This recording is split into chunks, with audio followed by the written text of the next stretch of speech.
Hello hello hello. आज हम देखने वाले हैं श्रोडिंगर की इक्वेशन, जिसके अंदर हम देखने वाले हैं टाइम डिपेंडेंट श्रोडिंगर की इक्वेशन एंड टाइम इंडिपेंडेंट। और आज की वीडियो हमारी किसके ऊपर है? टाइम डिपेंडेंट की। उससे पहले श्रोडिंगर एक ऐसे इंसान थे जिन्होंने सब एटॉमिक लेवल यानी बहुत छोटे स्पेस में जाके मैटर्स की स्टडी करी एंड उसके बारे में बताया कि आप जो मैटर या पार्टिकल देखते हो मे बी वो आपको सॉलिड स्टेट में दिख रहा है बट एक्चुअल में वो वेव भी है। इसके ऊपर हमने डिस्कशन कर लिया है काफ़ी ज़्यादा एंड ये वेव की तरह बिहेव करता है।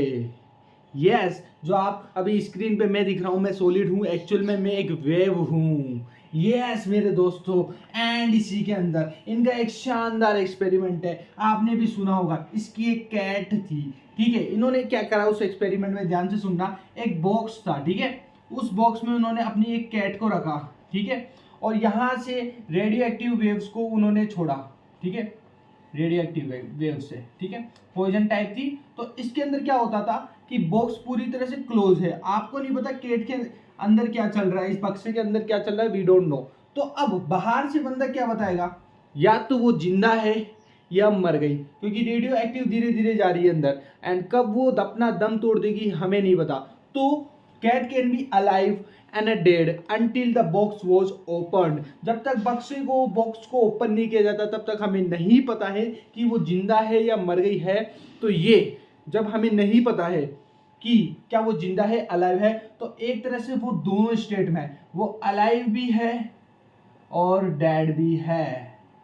तो दोनों स्टेट में है वो कैट। और यही हमारे एटॉमिक सब लेवल पे जो अपना रूल्स है क्वांटम मैकेनिक्स का, वो प्रूफ होता है यूजिंग दिस, कि जो आपका मटेरियल है वो एट ए टाइम क्या सॉलिड भी हो सकता है, लिक्विड जो भी है, एंड दूसरे टाइम पर वो वेव भी है, यानी कि एज ए वेव की तरह बिहेव करता है वो।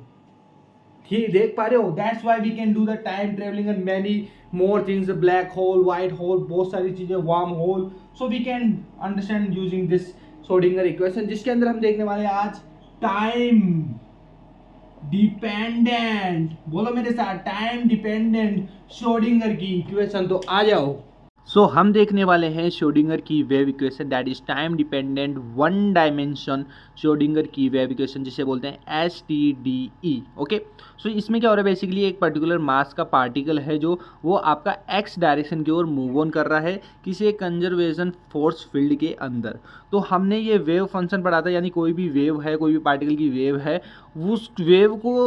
उस वेव इक्वेशन के लिए एक वेव फंक्शन होता है, डैट इज योर साई बोलते हैं, जो आपका एक्स कोमा टी यानी कि टाइम एंड स्पेस की बात करता है। तो साई फंक्शंस की वैल्यू है A.E की पावर माइनस आयोटा आई का ब्रेकेट ओमेगा टी माइनस के एक्स, इक्वेशन नंबर 1, राइट। अब इस ओमेगा की वैल्यू अपनी है 2 पाई म्यू की वैल्यू कहाँ से लाओगे, म्यू की वैल्यू होती है equal to h mu. Okay, तो म्यू इधर रहेगा, इधर ये चल जाएगा, तो ई बाई एच, तो वैल्यू आ गई 2 पाई ई अपॉन एच। के की वैल्यू क्या निकलती है, 2 pi by lambda. Okay, and मैं अपना लेमडा कहाँ से निकाल सकता हूँ, बताओ फटाफट से। Lambda equal to h upon p. ये कहाँ से लाए सर, मैंने पढ़ा था सर मैटर वेव के अंदर उसकी वेवलेंथ, या सर मैं बोलूँ डी ब्रोगली जो मैंने पढ़ा था उसके अंदर मैंने देखा था sir wave, de Broglie waves की वेवलेंथ, तो lambda equal to h upon p. तो यहाँ पे लैम्डा की वैल्यू पुट कर दी तो 2 pi P upon H. For your kind information guys, E आपका है यहाँ पे टोटल एनर्जी एंड पी है आपका मोमेंटम, राइट। नाउ मैं क्या करने वाला हूँ, ये वाली वैल्यू एंड ये वाली वैल्यू इक्वेशन नंबर जो 1 है हमारी, उसके अंदर 1 बाई 1 पुट करूँगा। तो वैल्यू बन के मेरी यहाँ पे ये निकली, क्योंकि इन दोनों के अंदर 2 पाई अपॉन एच कॉमन था तो दोनों में से बाहर निकल गया ये, एंड यहाँ बन गया E multiply by T minus P multiply by X. Okay, now यहाँ एक और चीज़ है कि एच बाई टू पाई को एच का कट बोलते हैं, तो एच कट की वैल्यू हो गई, एक सेकेंड, एच की वैल्यू क्या निकल के आ गई, एच कट की वैल्यू निकल के आ गई एच अपॉन 2 पाई, राइट। तो यहाँ पे मैंने इसकी वैल्यू पुट कर दी, तो ये अपोन में हो गया आई के, तो आई अपॉन एच कट, ये क्वेश्चन नंबर 2 बोल देते हैं। अब मैं यहाँ पे डिफरेंशिएशन करने वाला हूँ, आई बिलीव आप सबको आता है, 11th-12th क्लास में अपन ने बहुत बार किया है, तो वो ही हम करने वाले हैं, बट इस केस में अपन ट्वाइस टाइम करेंगे एक्स के रेस्पेक्ट में। तो ए अपना कॉमन आ गया, जो अपना ये होता है इस पार्ट के लिए आगे हुआ सबसे पहले, क्योंकि x के रेस्पेक्ट में होगा तो x के रूप में जो है वो आगे आ गया। तो यहाँ पे वैल्यू निकल के आई फाइनली 2 टाइम किया है, तो I P upon H cut का होल स्क्वायर डॉट ई की power minus I upon H cut and E T minus P x. Now अब मैं क्या करने वाला हूँ, आई स्क्वायर की वैल्यू आपको पता है ना क्या होती है, -1, जो अपन ने कॉम्प्लेक्स वैल्यूज के अंदर देखा था। तो -1 वैल्यू यहाँ पे पुट कर दी, यहाँ क्या बच गया, P square upon H cut का square A dot E minus I upon H cut E T minus P X, ये पावर में है। अब आगे देखते हैं, एक ये पूरी वैल्यू किसके इक्वल लग रही है आपको, सर ये इसके इक्वल लग रही है जिसकी वैल्यू है हमारी साई। तो यहाँ पे मैं साई रख देता हूँ, कोई दिक्कत तो नहीं है ना, okay. So the value will be minus P square upon H cut का square dot psi X comma T, right, X comma T के लिए कर रहे हैं साई का। तो अब अपन फाइनली पी स्क्वायर साई को एक तरफ रखते हैं, बाकी सबको उधर ले जाते हैं, माइनस आ गया, एच कट का होल स्क्वायर और इसका आपका डिफरेंशिएशन 2 ट्वाइस हो गया। नाउ जो अपनी इक्वेशन थी पहले वाली, इक्वेशन नंबर 2, उसको अपन टी के रेस्पेक्ट में करेंगे। टी के रेस्पेक्ट में कर रहे तो क्या आउटपुट आ रहा है, क्योंकि ई के मल्टीप्लाई टी था तो टी बार ई बार आ गया इस बार, minus E upon H cut E A E की पावर ये, ओके। एंड ये वैल्यू आपको वापस बताने की जरूरत नहीं, क्या है अपना साई है, तो इसकी जगह यहाँ पे साई वैल्यू पुट हो गई। यहाँ तक क्लियर है। नाउ अब मेरे को एनर्जी का वैल्यू चाहिए ना, तो ई को मैंने इधर रखा है और साई को इधर रखा है, बाकी सबको उधर ले गया, तो एच ऊपर आ गया, आई नीचे चला गया, तो माइनस आई आ गया, राइट, एंड एच कट आ गया, एंड ये वैल्यू आ गई मल्टीप्लाई में। अब आप जानते हो आई स्क्वायर की वैल्यू -1 होती है, इसमें से एक आई हटा दूँ तो मल्टीप्लाई में आई आ गया, ओके। अब इस ए आई को हटा के नीचे ले जाऊँ तो ये आ गया आई, तो -1 अपॉन आई इक्वल टू आई होता है। तो -1 अपॉन आई, तो यहाँ पर भी -1 ये तो है, अपॉन में आई है, तो इसकी जगह डायरेक्ट आई लिख दूँ, कोई दिक्कत तो नहीं है दोस्तों, नहीं है, very good.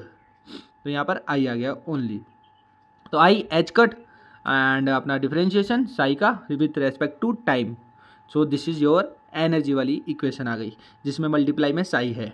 Now it means इसका क्या मतलब हुआ, यहाँ पर ये पता चला कि टोटल एनर्जी यहाँ पे कहीं ना कहीं निकल रही है कंजर्वेशन फील्ड में। तो टोटल एनर्जी की वैल्यू क्या होती है, kinetic energy plus potential energy sir. So now what we will do, we will do simply put the value of the kinetic energy and the potential energy. So in that case of particle 1/2 का mv² होता है, kinetic energy हमने पढ़ी है, तो उसी से output निकला है। मोमेंटम को यहाँ पे रखते हैं उस केस के अंदर, तो यहाँ पर क्योंकि आप मोमेंटम की वैल्यू देखोगे तो m² v² होता है एंड 1 एक सेकेंड, सो 1/2 इसको मैंने खोल दिया mv का, तो m² v² इस चीज़ से कट गया, तो क्या आएगा 1/2 mv²। तो इसी से वैल्यू अपन ने निकाली है, तो क्या निकली p² x/2m प्लस में v आपका पोटेंशियल एनर्जी हो गया यहाँ पर। अब मैं यहाँ पे क्या करने वाला हूँ, साई से मल्टीप्लाई करूँगा, क्यों, क्योंकि मुझे पता है यहाँ पे मैंने साई से मल्टीप्लाई करा था ई के केस में भी और यहाँ पर पी के केस में भी, तो मैं यहाँ पर क्यों ना क्यों ऐसा ही करता हूँ, दोनों साइड में साई से ही मल्टीप्लाई करवा देता हूँ, तो फिर देखता हूँ आउटपुट क्या निकलने वाला है। सो मैंने मल्टीप्लाई कर दिया, तो ई साई आ गया इधर, p²/2m के साथ साई आ गया एंड v के साथ साई आ गया। अब इक्वेशन 3 एंड 4 यानी कि p² साई की वैल्यू हो गई एंड आपकी ई साई की वैल्यू हो गई, दोनों वैल्यू जो अपन ने निकाली थी वो यहाँ पे पुट कर दो। सो आई एच कट डिफ्रेंशिएशन है साई का टाइम के साथ, माइनस एच कट का (2m) साई का डबल डिफ्रेंशिएशन है and then v dot psi. ये है हमारी टाइम डिपेंडेंट श्रोडिंगर की वेव इक्वेशन। फाइनल ये वैल्यू आपकी निकल के आती है, this is your final one value guys, again I am saying this is the final one value, आप इसको याद रख लीजिए, very very important from exam point of view. And अगर पार्टिकल आपका जीरो वेलोसिटी पर है, in that case potential energy is consider to be zero, sorry velocity नहीं, आई मीन कि जब आपका पार्टिकल फ्री हो, फ्री एयर में घूम रहा है, तो आपका पोटेंशियल एनर्जी कुछ बनेगा नहीं, उस केस में उसकी वैल्यू जीरो है, तो ये पूरा पार्ट जीरो हो जाएगा। तो फ्री पार्टिकल का अगर आपको कोई फॉर्मूला पूछ ले तो आपको क्या बताना है, सर यही वाला फॉर्मूला है, बस ये वाला पार्ट यहाँ से हटा दो तो ये बन जाता है, सर कुछ भी नहीं है। तो ये एक हमारा नया फॉर्मूला बन गया। इन अ नेक्स्ट वीडियो हम देखने वाले हैं Hamiltonian form of Schrodinger equation in 1D 2D and 3D। तो बने रहिए वीडियो के अंदर, प्लेलिस्ट के अंदर, चैनल को सब्सक्राइब कर लो, दोस्तों के साथ शेयर कर दो। सो मिलते हैं नेक्स्ट वीडियो के साथ में। जय हिंद, जय Bharat, thank you so much. एक लाइक तो बनता है दोस्तों।